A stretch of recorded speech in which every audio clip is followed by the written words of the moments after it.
Muy buenos días, alumnos.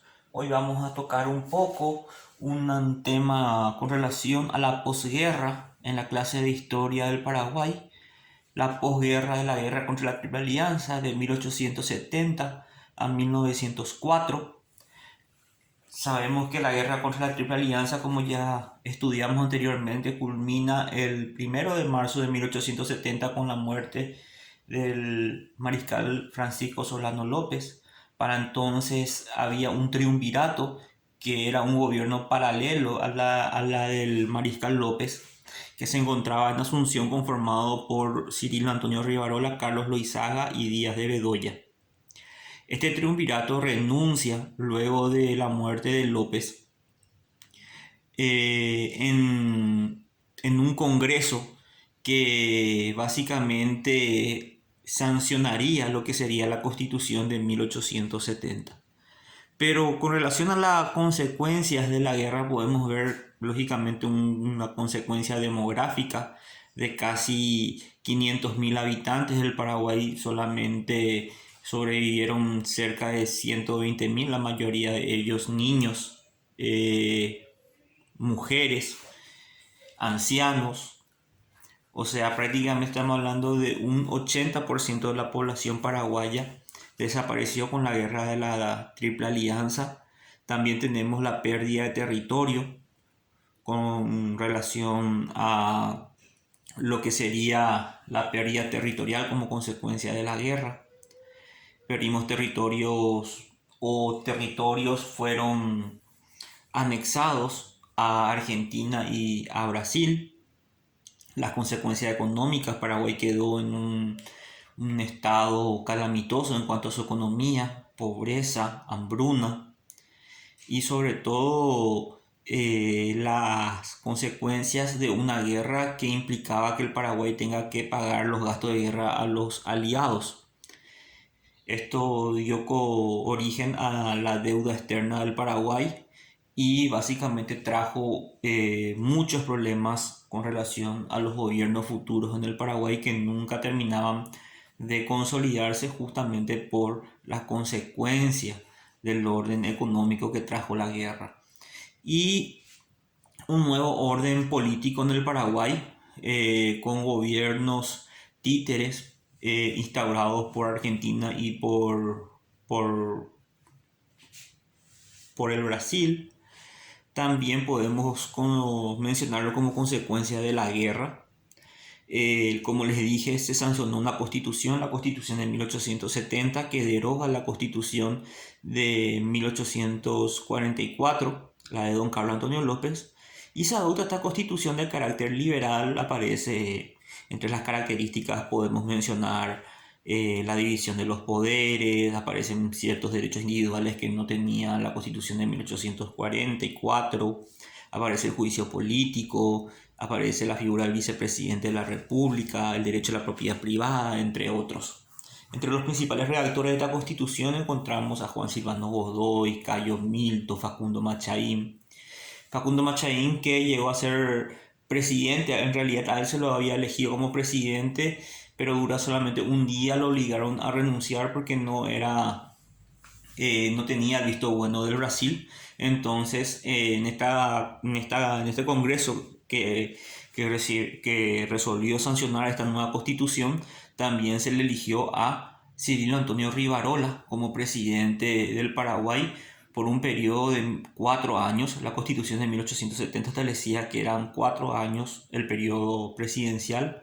Y así Cirilo Antonio Rivarola se convierte en el primer presidente del Paraguay de la posguerra entre 1870 y 1874, que era su periodo presidencial, pero él termina con un conflicto con su ministro de Hacienda, Juan Bautista Gil, y renuncia ante el Congreso, y el Congreso le acepta su renuncia en el año 1871, por lo que Salvador Jovellanos, su vicepresidente, termina este periodo constitucional hasta 1874. Salvador Jovellanos entonces se convierte en presidente de la República con la renuncia de Cirilo Antonio Rivarola hasta el año 1874. Durante su periodo presidencial de Salvador Jovellanos se firmó el Tratado de Paz y Límites y de Amistad con el Brasil el 9 de enero de 1872 a través del Tratado Loizaga-Cotegipe. Entonces, esta situación trajo muchos problemas entre los aliados, fundamentalmente entre Argentina y el Brasil, porque uno de los aspectos del Tratado Secreto de la Triple Alianza decía que no se podía negociar la paz con el Paraguay sino en forma conjunta. Sin embargo, Brasil fue el primero en romper este tratado y negoció la paz con el Paraguay, y de esta manera ya se fijaban los límites entre el Paraguay y el Brasil y se firmaba la paz con relación a la posguerra. Luego de la presidencia de Jovellanos aparece la presidencia de Juan Bautista Gil, que fue electo para ser presidente entre 1874 y 1878, pero a él se lo asesina en el año 1877 en la vía pública, siendo así uno de los primeros magnicidios en la historia del Paraguay. Durante la presidencia de Juan Bautista Gil se firma, por ejemplo, el Tratado de Paz con Argentina. A través del el Tratado de Paz entre Paraguay y la Argentina fue firmado por Facundo Machaín y por parte del Paraguay, y Irigoyen por parte de la Argentina. Entonces, el Tratado Machaín-Irigoyen de 1876 trae consigo la paz entre el Paraguay y la Argentina, y había un tema muy importante que era que Argentina reclamaba todo el Chaco paraguayo como de su propiedad y el Paraguay decía que el Chaco boreal era de soberanía paraguaya. Entonces determinaron a un tercero, llevaron este tema a un árbitro internacional que fue el presidente de los Estados Unidos, Rutherford Hayes, que en el año 1878 falló a favor del Paraguay, diciendo o estableciendo o devolviendo el Chaco paraguayo al Paraguay. Entonces Argentina renuncia a su interés y de esta forma el Chaco sigue siendo o permaneció bajo soberanía del Paraguay. Por eso es que un departamento en la región occidental lleva el nombre de presidente Hayes, en homenaje a ese presidente de los Estados Unidos que salió a favor del Paraguay en ese arbitraje. Como les dije, Juan Bautista Gil fallece en el año 1877 y termina su periodo presidencial su vicepresidente Higinio Uriarte, que fue durante el gobierno de Juan Bautista Gil se firma el Tratado de Paz con la Argentina y se eleva a un arbitraje internacional la cuestión del Chaco. Y durante el gobierno de Higinio Uriarte, después de que Juan Bautista Gil haya sido asesinado, el presidente de los Estados Unidos en 1878, el 12 de noviembre, falla a favor del Paraguay, devolviendo así la soberanía del Chaco a nuestro país. Entonces podemos decir que este fue el principal hecho durante el gobierno de Higinio Uriarte. Ustedes pueden ver que durante 8 años tenía que haber solamente 2 presidentes, porque era 4 años el periodo presidencial. Sin embargo, hubieron 4 presidentes, o sea, 2 presidentes de 4 años cada uno. Bueno, terminó en 8 años, hubieron 4 presidentes, o sea, un pequeño problema de inestabilidad política en ese tiempo. Luego del periodo de Higinio Uriarte es digamos, seleccionado por el Congreso Cándido Barreiro, que fue presidente de la República de 1878 hasta 1880. Él tenía que ser presidente hasta 1882. Porque como les dije, reitero nuevamente, la Constitución de 1870 establecía que 4 años era el periodo presidencial. Pero en el año 1880 Cándido Barreiro fallece de manera natural y asume su vicepresidente, el general Bernardino Caballero, y termina su presidencia en el año 1882. Así podemos conocer la primera presidencia de Bernardino Caballero, que después es reelecto por un periodo más de 1882 a 1886.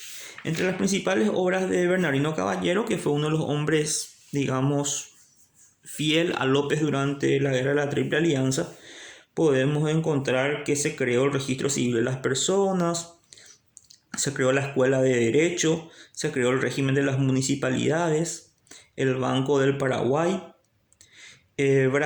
Uruguay, a través del presidente Santos, Máximo Santos, condonó la deuda de la Triple Alianza y también devolvió los trofeos de guerra.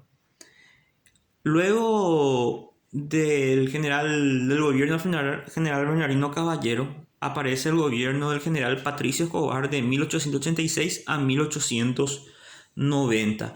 Durante el periodo presidencial de Patricio Escobar, que también fue un general, digamos, de confianza de Francisco Solano López, se realizaron muchas obras de gobierno. Entre ellos podemos mencionar que se crea la Universidad Nacional, se fundan los partidos políticos, el Partido Liberal y el Partido Colorado, se vende la estación ferroviaria, el ferrocarril se concede a una empresa inglesa. Se crea la Facultad de Medicina, de Derecho, de Ingeniería, se crea la Biblioteca Nacional. Entonces, pero fundamentalmente siempre se recuerdan del gobierno del general Patricio Escobar por la fundación de los partidos políticos. Primeramente, el Partido Liberal, que se funda el 10 de julio de 1887 y su primer presidente fue Antonio Taboada. Y el Partido Colorado, que se funda el 11 de septiembre de 1887, siendo su primer presidente el general Bernardino Caballero. Entonces podemos decir que estamos en presencia de la primera hegemonía colorada en este tiempo. Luego de la presidencia de Patricio Escobar, lo sucede también ya del Partido Colorado. Todos estos, a partir de ahora, vemos que ya son presidentes colorados. Juan G. González, de 1890 a 1893. En este tiempo el Partido Colorado se encontraba dividido en dos grandes facciones: aquellos que eran obedientes o simpatizaban con el general Bernardino Caballero y aquellos que simpatizaban con el general Egusquiza. El Partido Colorado está dividido en caballeristas y egusquicistas. Juan G. González era caballerista, pero un golpe de estado lo obliga a renunciar en 1893 y asume su vicepresidente Marcos Morínigo, que se alía con el general Egusquiza y termina el periodo presidencial de Juan G. González, y luego es electo como presidente el general Juan Egusquiza entre 1894 y 1898. Algunas obras interesantes durante el gobierno de Egusquiza fue una reforma de la educación. También podemos decir que hay varias personas interesantes durante este tiempo, como Blas Garay, que se dedica a la parte de la reorganización de la prensa. Podemos decir también que se establece, digamos, un tratado de libre comercio con Mato Grosso, se dicta la ley del matrimonio civil. Podemos encontrar en este tiempo a grandes intelectuales del Paraguay como Blas Garay, Cecilio Báez, Manuel Gondra, Fulgencio Remoreno, Manuel Domínguez, Juan Oleari, que tienen grandes trabajos intelectuales en el Paraguay. Luego del gobierno de Urquiza aparece el gobierno de Emilio Ceval entre 1898 y 1902, y por último, el último presidente de la primera era republicana o colorada es el coronel Ezcurra, que fue presidente entre 1902 y 1904, en donde ocurre una revolución liberal que tumba a los gobiernos colorados y se instaura así podemos llamar la hegemonía liberal. A partir de 1904 hasta 1940 todos los presidentes van a ser liberales, pero eso ya es un tema que nosotros vamos a estudiar el año que viene. Entonces les dejo este video aquí y espero que se encuentre bien y esperen la guía de estudios. Hasta muy pronto.